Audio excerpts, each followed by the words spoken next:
ce que nous révélons, ce n'est pas tellement la hauteur des sommes engagées, encore qu'il s'agisse de plusieurs dizaines de millions de dollars, mais un système d'irrégularité, de prédation, mais qui est mis en œuvre par des très proches du chef de l'État. Et donc c'est là que le bât blesse. Il s'agit de son frère qui dirige une banque, d'un autre frère qui dirige une société d'importation de produits alimentaires. Et donc là, on se retrouve au cœur du système. Mais les documents qui nous ont paru les plus révélateurs sont des documents qui mettent en cause la commission électorale indépendante, parce que, comme vous savez, les élections sont un enjeu majeur pour l'instant en République démocratique du Congo, et cette commission assure qu'elle n'a pas d'argent pour organiser les élections.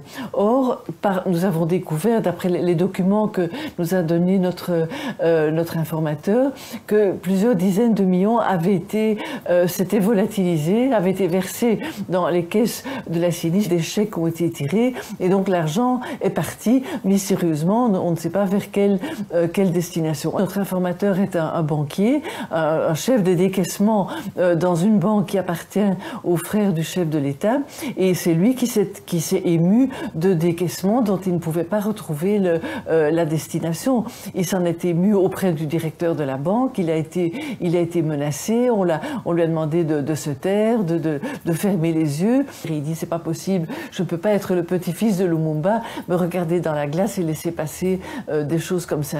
Et puis il pose un acte courageux, il démissionne et il prend les documents et il les expose sur la place publique. Ce sont des documents bancaires qui ont été expertisés, qui ont été analysés et qui sont irréfutables et qui donc montrent le système, comment il fonctionne. Cette prédation régulière, quotidienne et impunie, comment elle fonctionne. Et comme le dit mon interlocuteur, M. Jean-Jacques Lumumba, c'est l'argent du peuple qui est ainsi détourné. Et voilà, dans un pays où on manque d'hôpitaux, de dispensaires, où les parents doivent payer eux-mêmes les salaires des enseignants, c'est pour le moins choquant.